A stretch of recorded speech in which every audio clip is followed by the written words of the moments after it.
유명한 그 캐톨릭 신학자인 토마스 아퀴나스가 있습니다. 자연법으로 그리고 아리스토텔레스에 대한 그 해석으로 그리고 신학대전으로 유명한 분이죠. 어느 날 이분이 기도를 드리시는데 갑자기 그 하나님께서 아퀴나스에게 물어보셨대요. 내가 너에게 무엇을 줄까? 우리가 잘 알고 있다시피 솔로몬 왕은 내가 내게 무엇을 줄까라고 말할 때 뭐라고 대답했죠? 멋진 말이었나요? 멋진 말입니다.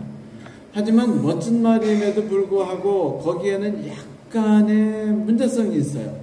왜 솔로몬이 타락하며 이스라엘을 무너뜨린 가장 그 원흉이 되는 왕이 되었는지에 대한 이유가 거기 나오죠. 자, 그렇다면 거기에 대한 이야기를 좀 더 하기 전에 아퀴나스의 대답을 들어볼까요? 아퀴나스는 이렇게 말했습니다. I want nothing but Christ. 오직 그리스도만 원합니다. 차이가 뭘까요? 솔로몬은 내가 나라를 다스리길 원하고 내가 나라를 다스리는 데 있어서 내게 필요한 것들이 결핍된 것들은 나는 채우기를 원합니다라고 말한 것이에요. 내가 주체죠. 그리고 내게 필요한 거는 당신은 나에게 뭐만 주시면 돼요? 지혜만 주시면 됩니다. 결국 내가 주인이고 내가 왕이고 그래서 솔로몬은 성전을 지을 때 아름답고 화려하게 지었어요. 성도 여러분, 나중에 우리가 읽어보겠지만 성경에서 제단을 만들 때 신명기서나 그 출애굽기서에 명확하게 하나님 하신 말씀이 하나 있는데 기억나실지 모르겠습니다. 돌로 제단을 쌓되 끌이나 정으로 다듬지 말라. 그것은 무엇이냐면 너희가 하나님께 나올 때의 모든 삶은 꾸미거나 다듬은 것이 아닌 너희의 있는 모습 그대로 나와라 라고 말한 것입니다. 내가 너희가 갖고 있는 어떤 능력, 너희가 키운 무언가를 내가 기대하지 않는다. 사실 도토리 키재기죠. 그렇지 않습니까?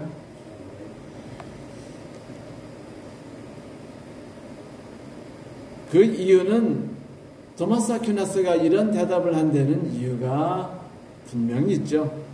그것은 이 땅을 창조하신 이는 그리스도이기 때문입니다. 우리를 이 땅에 태어나게 하신 이도 그리스도셔요.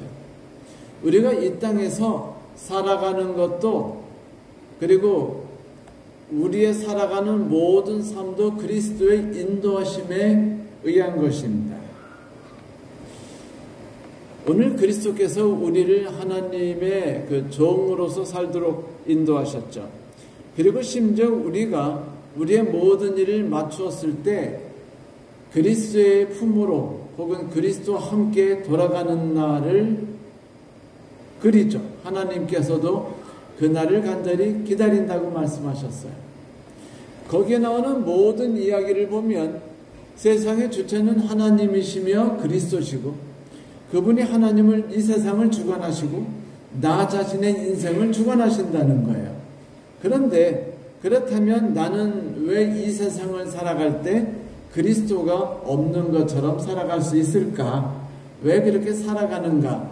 이 부분에 대한 그 두 가지의 삶 속에서의 갈등을 우리가 잘 풀어야 할 필요가 있죠. 여하튼 하나님께서는 그것은 너희의 세상이 아니라 하나님의 세상임을 너희들이 좀 알았으면 좋겠다라는 말씀을 끝없이 주셔요.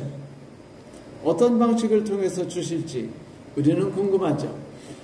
우리가 성경을 보다 보면 성경이 예수 그리스도를 알파와 오메가라고 말씀하신 글을 볼 수 있습니다. 알파라는 것은 헬라어의 첫 번째 단어, 우리나라 말로 말하면 A. 그리고 오메가는 맨 끝 단어, 우리나라 말로 말하면 G가, 영어로 말한다면 G가 되겠죠. 한글로 말한다면 한글은 자음과 모음이 분리되어 있어가지고 어떤 것을 골라서 말씀드려야 좀 모르겠어요. 끝인지. 왜냐면 아야, 어여, 오유, 우유, 의이 해가지고 아주 수없이 다양한 그 자소가 있기 때문이죠. 이 알파와 오메가라는 건 하나님께서 우리의 처음에 우리가 날 때 우리와 함께 하셨고 우리가 죽을 때 그리고 우리가 하늘에 있을 때 쉬지 않고 우리와 함께 하신다는 걸 말씀하시는 거죠. 그것은 우리의 모든 삶을 그분이 함께 하셨고 그분이 우리의 삶에 관여하셨다라는 걸 말하는 것입니다. 여러분, 내 인생은 왜 이렇게 공부하고 힘들고 지칠까라는 생각이 든다면요, 그가 예수님 때문이라고 생각하시면 대부분은 정답입니다. 왜냐하면 성경에 나의 힘으로 멋진 인생을 꿈꾸어 나가던 그 야곱을 하나님이 결정적으로 그 나의 힘을 완전히 포기하고 하나님의 힘에 의지하여 살아갈 수 있도록 붙잡았던 그 때를 우리가 일컬어서 야곱의 환란이라고 말하죠. 기억나시죠? 야곱의 환란. 안식일 교인들은 많이 쓰고 있습니다만 그거 예레미야 30장에 나오는 말씀이지 성경 어느 곳에도 나타나지 않는 단어입니다. 그런데 그 야곱의 환란이란 야곱이 야복강가에서 겪었던 환란이에요. 뭡니까? 형은 나를 죽이러 오고 거기서 내가 인생의 그 무상함을 느껴요. 내가 아무리 열심히 뛰고 열심히 하면 뭐해? 나 삼촌한테 사기당했고 열심히 살았고 아버지한테 사기당했고 엄마하고 싸워가지고 형을 겨우 이겼는데 결국은 그 하란으로 도망가게 되고 삼촌한테 사기당하고 원하지 않는 그 아내하고 결혼하게 되고 내 인생이 너무 고통스러운데 라고 말하면서 야곱이 삼촌 라반한테 뭐라고 했는지 아시죠? 나는 눈을 감지도 않은 채 잠도 안 자고 쉬지 않고 양떼를 위해 일했으며 손해본 게 있으며 다친 양이 있으면 내가 물어냈나이다 라고 말했어요. 근데 당신은 끊임없이 나를 속여서 사기치고 이게 야곱이 겪었던 이야기예요. 나는 끝없이 노력했고 끝없이 애썼는데 내 삶은 뭐밖에 없다? 곤고, 고통, 절망밖에 없다. 자, 요즘 유튜브 보면은 여러분이 거의 홍수처럼 쏟아져 나오는 그 인생을 살아가는 법을 볼 수 있는데, 거기에 보면 되게 이렇게 우리들을 유혹하고 있어요. 그 나쁜 친구들에게 당하지 않고 사는 법. 거의 다가 이런 내용입니다. 그러니까 안 당하고 사는 법이 매우 중요해요.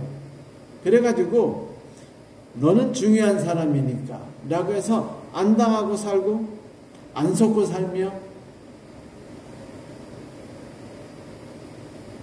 이런 삶을 살도록 가르쳐주고 있습니다.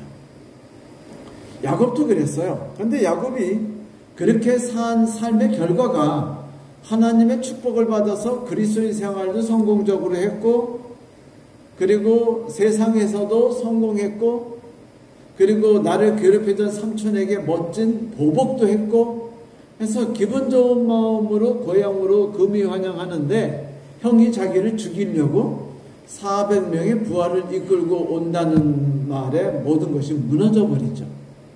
그리고 생각합니다. 내가 쌓아올린 것이 무엇인가? 이 땅의 모든 건 너무 허무해. 정직하게 일한다고 그것이 덧셈처럼 그렇게 계산되어지는 게 이 세상이 아니야. 결국 거기서 그는 무너져 내리는 걸 경험하죠. 그리고 하나님과 싸웁니다. 하나님과 싸울 때 그는요, 내가 형과의 싸움에서 해결되게 도와주세요라고 부탁하지 않습니다. 그죠? 이 난관을 잘 해결할 수 있게 해달라고 기도하지 않는 것을 볼 수 있어요. 오히려 뭐라고 말하죠? 나를 축복하지 않으시면 내가 당신을 놓아보내지 않겠나이다라고 말합니다. 이제 내가 의지할 이는 당신밖에 없다는 걸 깨달은 거예요. 이 세상에 어떤 삶도, 성공을 위한 어떤 원리난 이론도, 어떤 노력도 결국 우리에게는 아무것도 아니라는 것을 가르쳐 주었죠. 그 시간을 야곱의 환난이라고 말합니다. 이스라엘 사람들이 그 고통을 당하면서 나라가 무너지면서 그 절망 가운데 쓰러지는 순간을 뜻해요. 바로 우리들이 이 세상을 살아가면서 겪고 있는 슬픔이죠. 다 당해보고 사셨죠?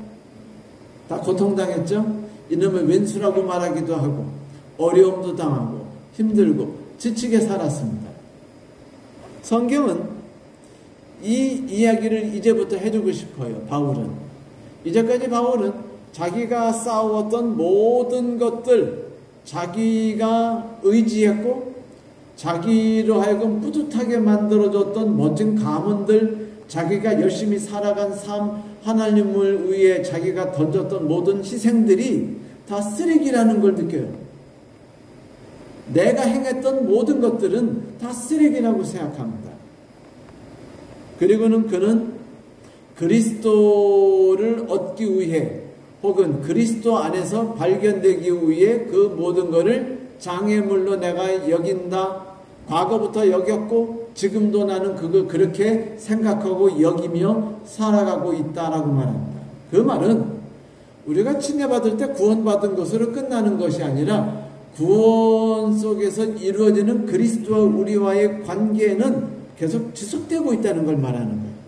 그리스도인 주인, 나는 종. 이 당신은 나의 주인이시고 나는 당신의 종입니다는요, 호되게 훈련받은 어떤 그 이쁜 여자가 한 말이에요. 셰익스피어가 쓴 소설 중에 그 말괄량이 길들이기라는 그런 것이 있습니다. 예쁘고 똑똑해서 도도한 큰딸이 어떤 남자를 만나가지고 아주 그냥 인생 허무함을 느끼고 결국은 남편을 그 주인으로 모시고 자기가 종이로 살게 되는 그런 겸손함 속에서 인생의 가치를 배웠다. 뭐 그런 한편으로 말도 안 되는 요즘 같으면 맞아 죽을 만한 소설을 그 셰익스피어가 썼죠. 나는 종이다 라는 생각을 지금 바울이 이제 이야기를 해주는 거예요. 바울은 이제 9절에서 그 두 가지 의를 이야기합니다. 그렇죠? 그 안에서 발견되려 함이라라고 9절 그 첫 번째 부분이 나왔고 우리는 지난주에 그 이야기를 나눴습니다. 이제 그 빌립보서 3장 9절 두 번째 부분을 우리가 한번 볼까요? 그러면 거기에는 뭐라고 썼는지를 우리가 살펴볼 수 있을 것입니다. 빌립보서 3장 9절 내가 가진 의는 율법에서 난 것이 아니요 오직 그리스도를 믿은 믿음으로 말미암은 것이니 곧 믿음으로 하나님께로서 난 의라. 지금 바울이 고백하는 것은 그거예요. 인생무상이라는 겁니다. 인생을 의지해서 살아간 모든 것들, 내가 의존했던 모든 것들, 내가 자부심을 가졌던 모든 것들은 율법에서 난 의라 이거예요. 그럼 율법에서 난 의가 뭡니까? 행으로 말미암은 의죠. 나의 삶으로 내가 열심히 살아가고 열심히 그리스도인으로서 살아가려고 노력하는 삶들, 그것조차도 쓰레기라고 보라는 것입니다. 그러면 우리가 난감해지기 시작하죠. 한편으로는 뭐야, 그러면 그리스도인의 삶으로 열심히 교회 나오고 이러는 걸 허례는겨, 말내는겨, 이런 생각을 할 수 있지만은 사도 바울은 이야기하는 건 이거예요. 그것이 네가 그런 행동을 통해서 하나님께 가까이 나가려 하며 그 행동을 통해서 하늘에 가려고 하는 것이며 그 행동을 통해 너 결점을 고치려 하는 것이며 행동을 통해서 마귀가 너의 삶에 다가오지 못하게 하는 것이라면 너 지금 헛고생하고 있다. 그 짓 해봤자 아무 쓰잘데없다. 너 야곱을 생각해봤냐? 야곱의 환난을 생각해봤냐? 야곱이 그렇게 열심히 살아봤자 얻은 게 뭐냐? 결국은 수십 년 동안 고통 속에 사기당하고 고난당하고 눈물 속에서 성공적인 그리스도인 삶을 살아가는 듯 했지만 다시 한번 형에 의해서 죽음을 목전에 둔 삶이 결국 네가 열심히 노력해서 만든 삶이 아니냐. 그 모든 것을 놔버린다면 어떻게 했느냐. 사도 바울은 지금 이 이야기를 하는 것입니다. 그러니까 율법을 통한 의를 얻으려고 하지 마라 이거예요. 우리 안식일 제7일 안식일 예수재림 교인들은 멋진 덕들을 가지고 있어요. 십계명에 대한 올바른 가치, 안식일에 대한 올바른 이해, 건강에 관한 관념들, 그리고 재림에 대한 귀한 소식들, 그리고 특별히 우리가 자부심을 갖고 있는 그 다니엘 8장과 요한계시록 12장을 연결해서 그 나온 발표가 있다고 흥분하고 있는 우리 교회 목사님들처럼 그 다니엘과 계시록을 통한 종말 속에서의 우리의 정체성, 여기에 대해서 뿌듯해하고 있지만 이 모든 것도 결국은 쓰레기예요. 만약 우리가 그렇게 생각하지 않는다면 우리는 또다시 바울이 쓰러졌던 그 삶, 야곱이 쓰러졌던 그 삶으로 또 쓰러진다는 겁니다. 이거는 제7안식일 예수재림교 가져는 이 덕들이 쓰레기라는 것이 아니고 내가 그것들이 최고며 그것들을 의존했고 이것이 진리라고 생각하는 나의 삶이 문제라는 것입니다. 그거는 자체로 가치가 있고 아름다운 것이지만 십계명도 안식일도 자체로 가치가 있고 아름다운 것이지만 그것이 우리를 구원하거나 그것이 우리로 하여금 하나님께 나아가는 데 눈꼽만치도 도움은 되죠. 그러나 구원시켜주는 데는 영향을 주지 못한다라고 사도 바울은 엄격하게 말한 겁니다. 쓰레기! 여러분 기분 나쁜 말이죠. 쓰레기. 네가 살아간 모든 인생은 쓰레기야. 기분 좋아요? 나빠요? 예? 나쁘죠. 내가 살아온 삶을 너무 무시하는 기분 나쁜 말 아닙니까? 사도 바울은 내가 지난 살아간 모든 삶이 쓰레기라고 말했어요. 내가 하나님을 위해 그렇게 열심히 뛰었고 열심히 율법을 지켰으며 열심히 헌신하고 희생했고 나의 삶을 교회를 위해 쏟아부었던 모든 삶이 쓰레기였다. 사도 바울이 이 이야기를 한 것은 우리에게 그리스도의 의 안에서 쉴 것을 요구하는 것입니다. 성경에 이렇게 말하잖아요. 마태복음 11장 28절 수고하고 무거운 짐진 자들아 다 내게로 오라. 내가 너희를 쉬게 하리라. 성경이 말하는 것은 내가 너희에게 주는 은혜를 이야기하고 있지 네가 그리스도인이 되어서 건강법칙을 지키며 안식일을 지키며 그 다음에 11조를 지키며 이런 것을 하라고 요구하는 게 아니에요. 제가 자주 말씀드렸지만 지킨다는 말보다 누린다는 말을 쓰라고 하는 이유는 바로 그것입니다. 지킨다고 하면 내가 하는 행위고 누린다고 하면 하나님이 주신 것을 즐기는 삶이에요. 그러므로 내가 고기를 안 먹어서 사탄이 나의 정신을 해롭게 한다고 생각 속에서 고기를 끊는다면 그것도 어떤 나의 행위로서 그런다고 해서 신앙이 좋아진다거나 하나님께 가까이 나간다고 생각하면 안 돼요. 착각입니다. 저는 그렇게 착각하는 많은 재림교인들을 보면 안타깝게 생각하고 있어요. 왜냐고요? 고기 안 먹어도 성질은 똑같이 더럽고 똑같이 의기소침하고 똑같이 쪼잔하거든요. 그러면 고기 안 먹어서 얻은 덕이 뭡니까? 이거예요. 사랑 없다는 소리나 듣고 결국 얻은 것은 하나도 없어요. 이것을 통해서 뭐를 얻으려고 했기 때문입니다. 하나님이 주신 채식을 즐기세요. 그것이 나의 삶에 주는 것은 생명과 같이 아름답게 그냥 맛있게 먹고 즐기는 삶일 뿐입니다. 그것은 생명과 같은 거예요. 모든 율법, 모든 안식일, 모든 것들은 다 생명과입니다. 생명과를 없애면 돼요, 안 돼요? 안 되죠. 그러나 구원의 치명적인 영향은 생명과에 있었습니까? 선악과에 있었습니까? 선악과에 있었어요. 생명은 그냥 즐기고 살아가는 삶 자체였고, 선악과는 죽느냐 사느냐, 네가 하나님을 의존하느냐 의존하지 않느냐를 그 선을 가르는 중요한 시금석이었고, 또 훈련장이기도 했어요. 우리로 하여금 내가 하려는 모든 것들을 놓게 만들고 하나님 앞에 전적인 굴복을 하게 하는 그런 훈련기관이었죠. 자, 요즘 사람들이 우리의 율법의 의의를 이해하려면 쉽게 이해할 수 있는 것이 하나가 있어요. 여러분 아프니까 사장이라는 거 아시죠? 아프니까 사장이다. 거기에 나왔던 재미난 이야기입니다. 오늘 어른 5명이 미취학 아동 5명과 함께 통닭 2마리, 소주 대병을 시켰는데 씻어야 할 그릇과 컵이 수십 개였습니다. 이렇게 하면 주인이 쪼잔하게 보이죠? 근데 그 뒤 이야기가 재밌어요. 애들은 매장 허락 없이 편의점에서 음료수와 과자, 장난감을 잔뜩 싸워서 밑에 다 쏟고 짓밟았으며, 매장 데크에서 킥보드 타고 돌고래 옥탑으로 끝없이 소리 지르며 미친 듯이 뛰었습니다. 결국 2시간을 참다 밤 9시가 됐고, 다른 손님들 눈치도 보여서 동네까지 시끄러워서 한 아버님께 조용히 주방에 계신 이모님이 조심스럽게 아이들이 조금만 조용해 주시면 안 될까요?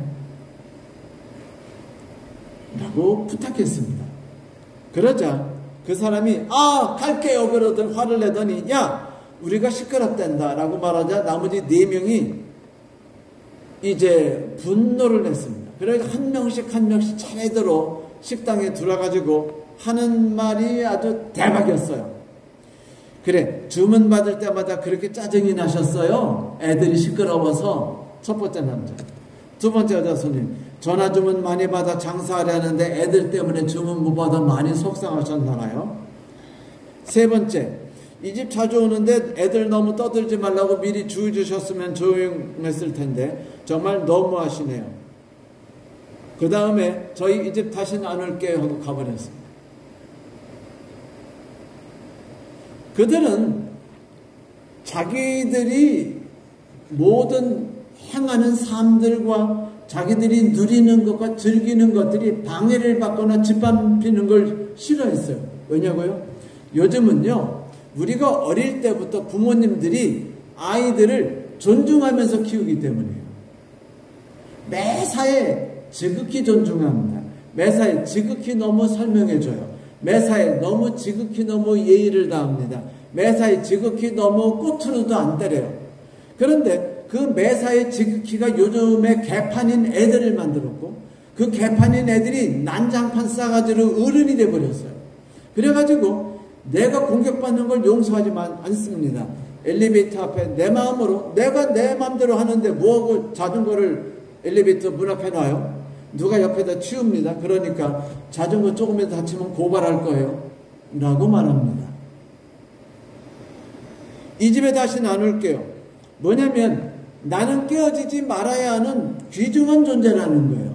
나는 짓밟히면 안 된다는 겁니다. 짓밟혀야 되는 건 너님이세요 라고 말한 것이었죠. 이런 친구들 하늘에 데려가면 재밌겠죠. 한 놈도 지려고 하지 않습니다. 자기 자존심만 챙겨요.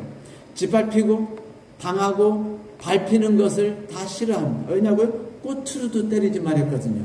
꼬투리를 안 때리면 애들이 다 싹수노란 애들이 될 가능성이 높다고 어느 교수님이 말씀하셨어요.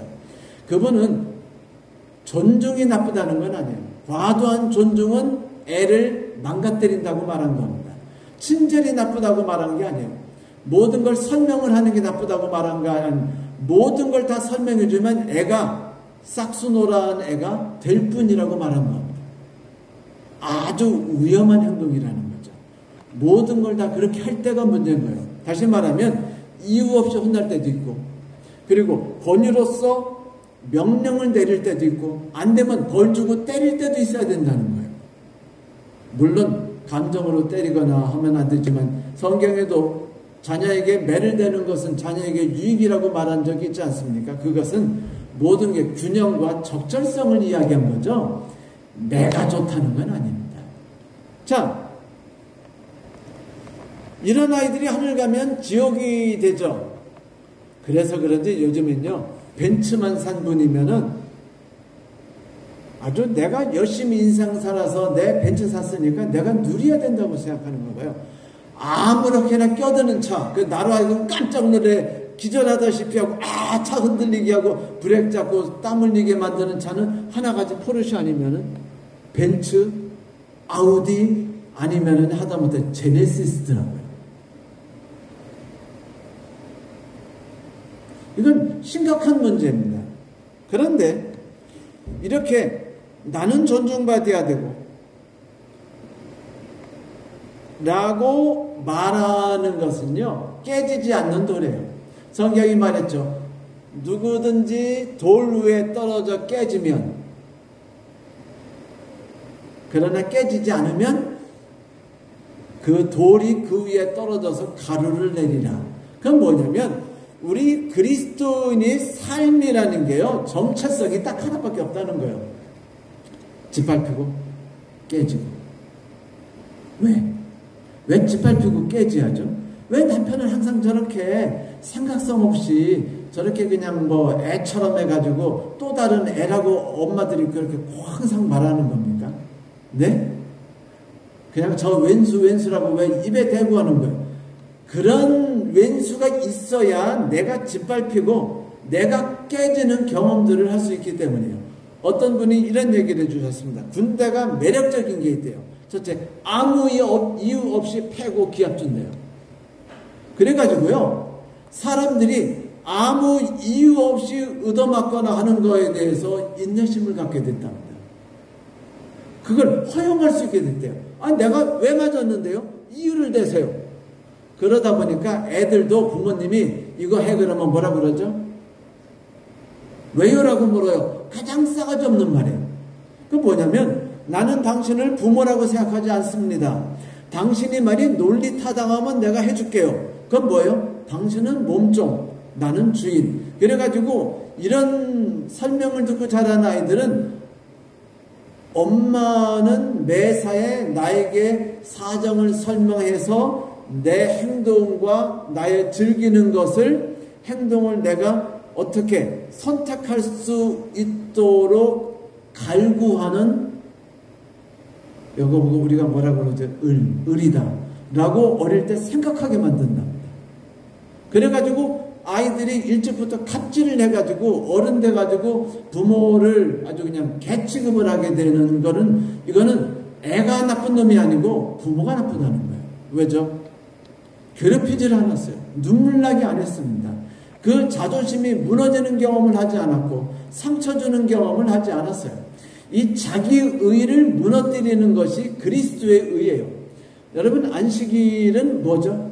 일주일 동안 내 힘으로 살아가다가 지쳤어요. 혹은 의기양양해요. 그것이 안식일 날 딱 오면서 내 의를 하나님 발 앞에 내려놓고 그분의 의를 덮어 쓰는 거 아닙니까? 그래서 내 인생은 내가 사는 것이 아닌 것, 하나님이 내 인생의 주인이시고 나를 인도하신다는 걸 경험하는 것이라고 제가 자주 말씀드렸잖아요. 그래요.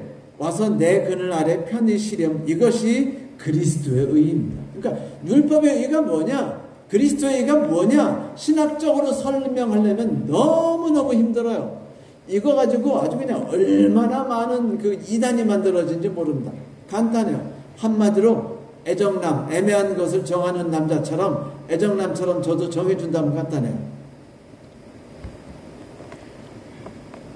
율법의 의는요, 내가 의지하고 나를 자부심 있게 만들도록 하여서 하는 내가 만들어낸 모든 것들입니다. 그런데 그것이 나를 상처를 주고 나의 삶을 하나님 앞에 무릎 꿇지 못하게 만들기 때문에 하나님과의 자연스러운 관계를 유지하지 못하게 만들어요. 그래서 이거는 깨져버려야 돼요. 그래야만이 하나님과 내가 올바른 관계를 가질 수 있기 때문입니다. 제일 중요한 게 뭐예요? 내가 성공하는 겁니까?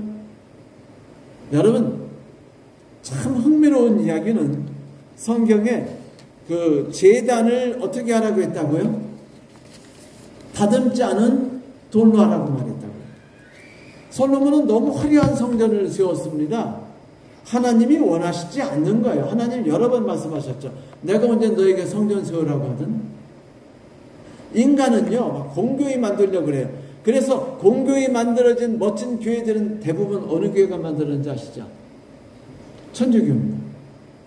그 안에 하나님이 안 계셔요. 그들은 하나님을 섬기지 않습니다.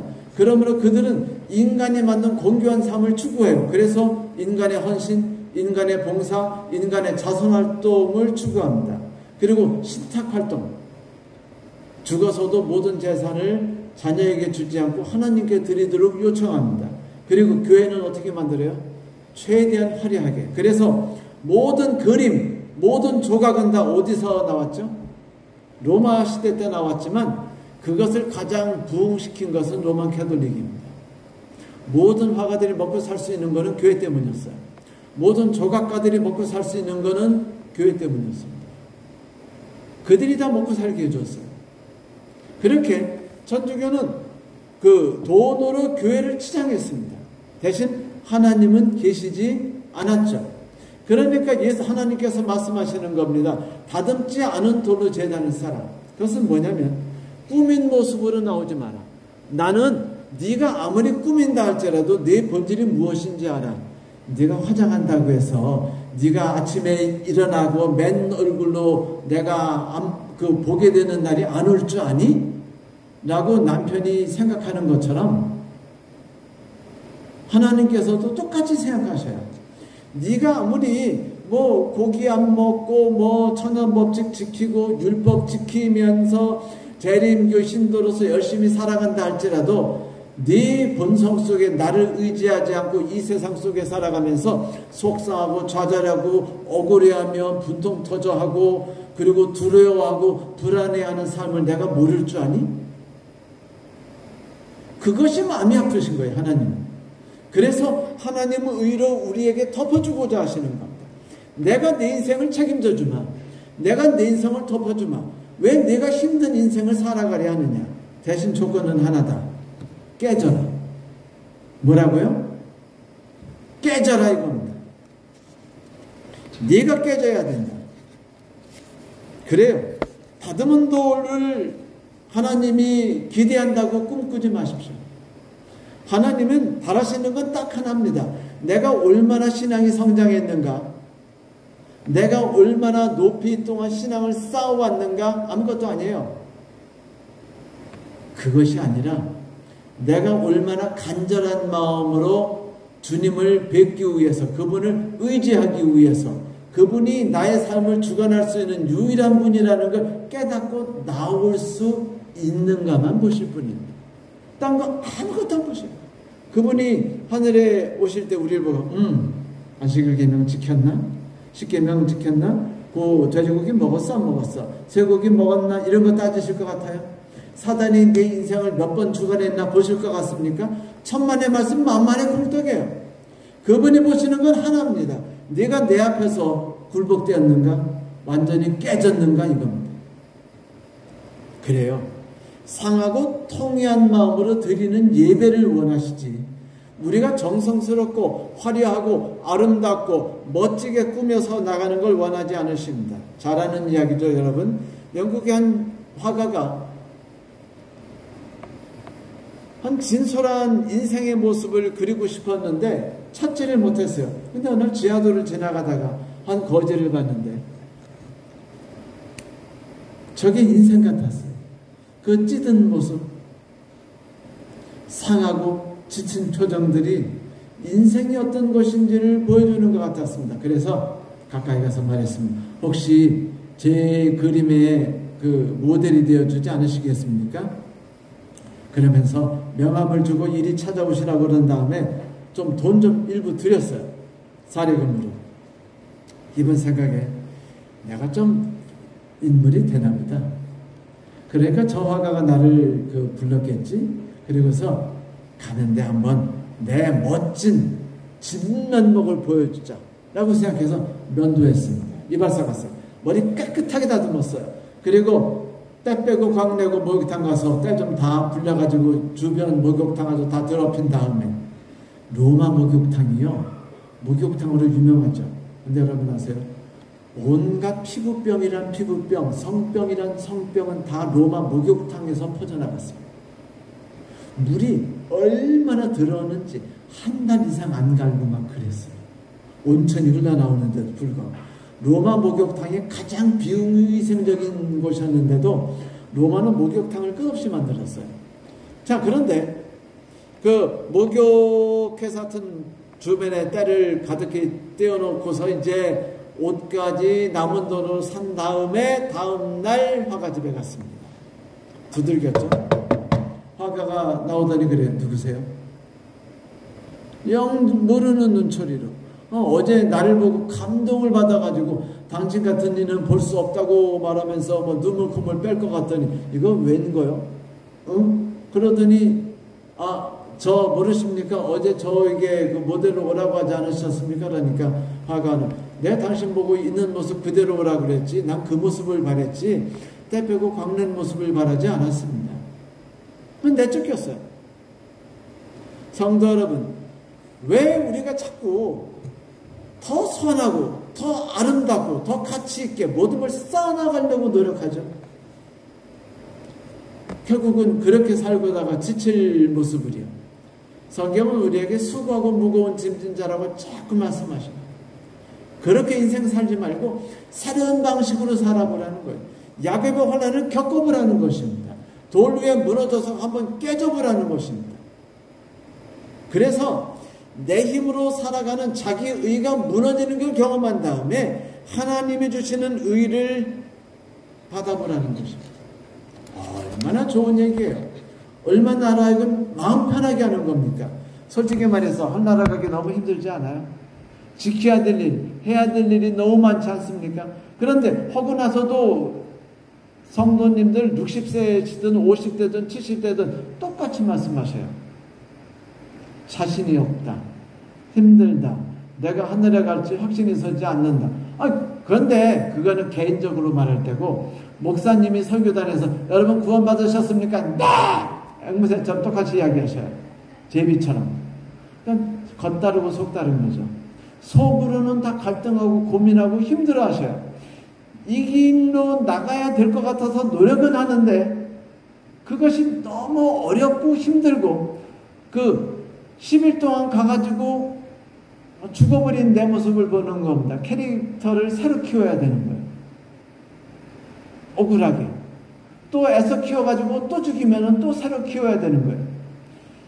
성도 여러분, 신앙이란 게 이런 것이 아닙니다.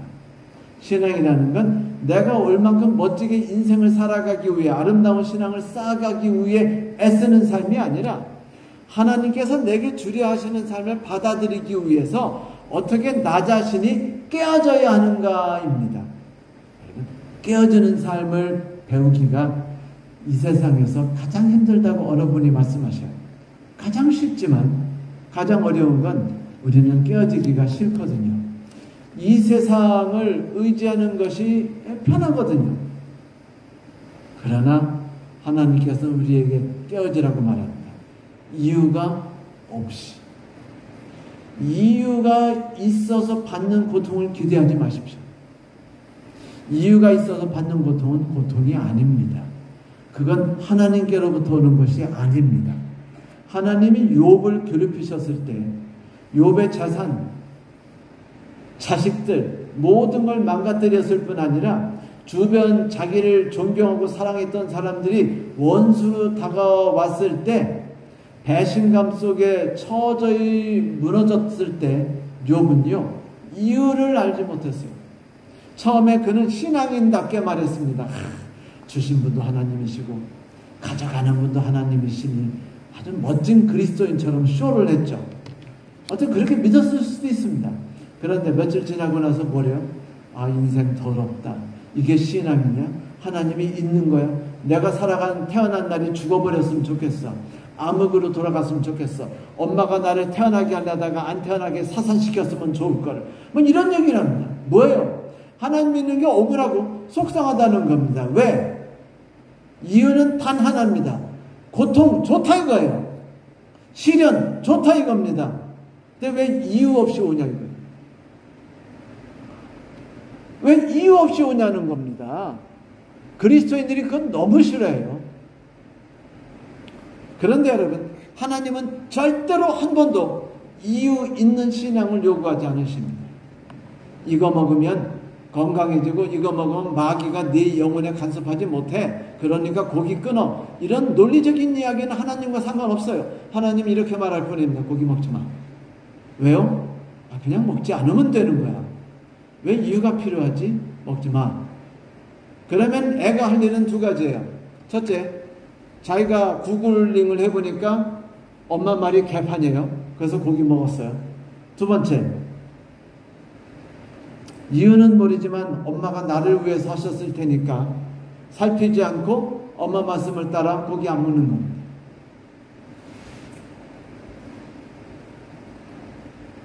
하와는 그 시험에서 실패했죠. 우리까지 실패할까요? 하나님은 우리에게 이렇게 말씀하십니다. 수고하고 무거운 짐진 자들아 다 내게로 오라. 내가 너희를 편히쉬게 하리라. 우리가 쌓아나가는 고통스러운 의가 아니라 하나님이 주시는 의를 받기 위해서 오늘 당하는 고통과 어려움들을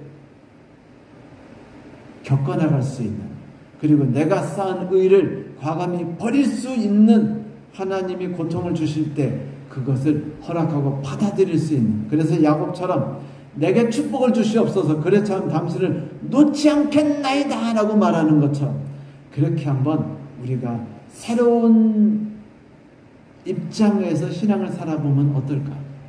패러다임 시프트입니다. 어쩌면 훨씬 쉬울 거예요. 어쩌면 훨씬 편할 겁니다. 어쩌면 훨씬 자유로울 겁니다. 사도 바울은 우리에게 이것을 이야기했습니다. 여러분, 우리가 이 삶을 한번 살아볼 수 있도록 한번 결심을 하는 오늘 하루가 되길 바라면서 오늘 말씀 마치겠습니다.